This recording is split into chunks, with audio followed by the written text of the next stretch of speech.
paciente. É melhor do que um check-up. Porque um check-up, isso tornou hoje em dia até uma forma comercial de vender saúde. Porque eles vão fazer no check-up, às vezes, exames que você não precisa. E às vezes não vão conversar direito com você. Eu fiz um exame, espirometria, sei lá como é que é, quando você tem que ficar soprando o negócio. Falei, cara, assim, não vi sentido nenhum no negócio, né? Pelo menos eu não vi, mas deve ter algum sentido, mas vai saber. Não, o sentido pode ser... Mas com 44 anos tem que ficar vendo se eu tenho força para soprar, o negócio tem que medir a força do pulmão, né? Para eu pedir espirometria para um paciente, eu como médico, eu tenho que ter uma hipótese diagnóstica que eu consegui na anamnese ou no exame físico, ou seja, eu tenho uma probabilidade, por exemplo, de você ter asma.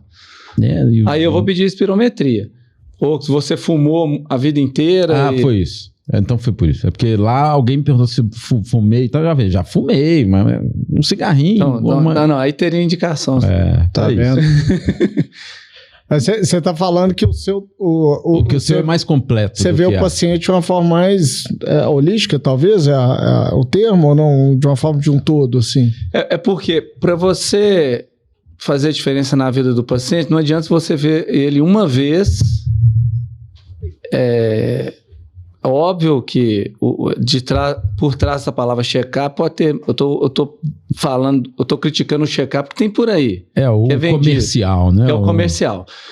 Mas o check-up pode ser um termo que eu uso para o paciente entender. Mas para que eu possa conhecê-lo integralmente, ele tem que ir na consulta várias vezes.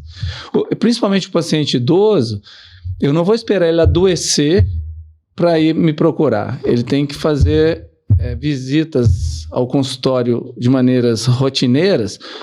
Obviamente, se ele precisar mais, ele vai mais vezes. Mas mesmo se ele não tiver nenhuma doença grave ou se as doenças dele estiverem controladas, ele deve ir para a gente checar a vacina, ver massa muscular, ver se a dieta está adequada, ver se aconteceu algum evento que às vezes ele acha que é normal. Por exemplo, é muito comum nos idosos eles caírem.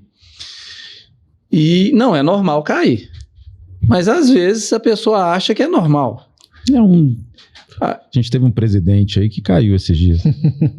Pois é, e demorou a procurar ajuda médica e foi operado muito tempo depois. Exato. Podia ter morrido, inclusive. E isso esse tipo de acidente acontece por aí todos os dias.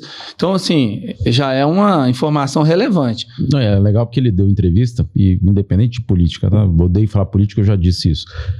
Mas eu achei interessante que ele, dando a entrevista, ele fala que ele sentou errado, que é como se fosse normal sentar num banquinho e cair no chão, porque ele sentou errado. Não é normal, a gente não... Entendeu? Ele obviamente, ele tentou dar uma conotação de que tá tudo bem, que estava saudável, foi só um tombinho bobo, que eu sentei no lugar errado.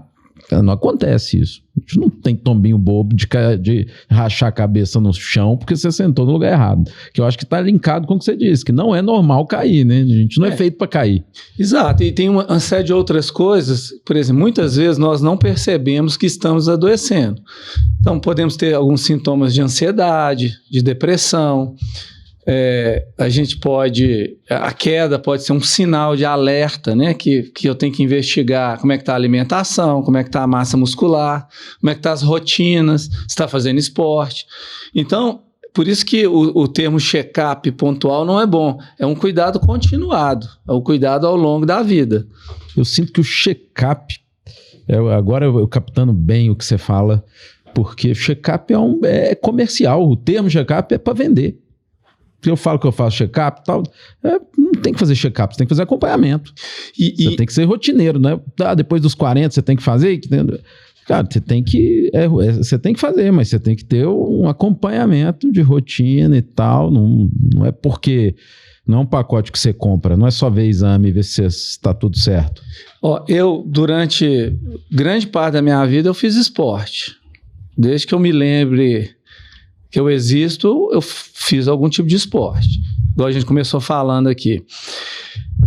Existem alguns estudos mostrando que os médicos que praticam esporte, os pacientes dele também praticam mais esporte do que a média da população geral. Mas qual que é a relação de uma coisa com a outra? Porque eu estou enviesado a recomendar o esporte, e eu sei como é difícil fazer esporte, como é difícil começar a academia na segunda-feira. Então, as pessoas que dominam esse conhecimento de como fazer esporte, e sabe o tanto que é difícil, e sabe as técnicas, como começa, como mantém, como se motiva, eu consigo explicar isso para o meu paciente,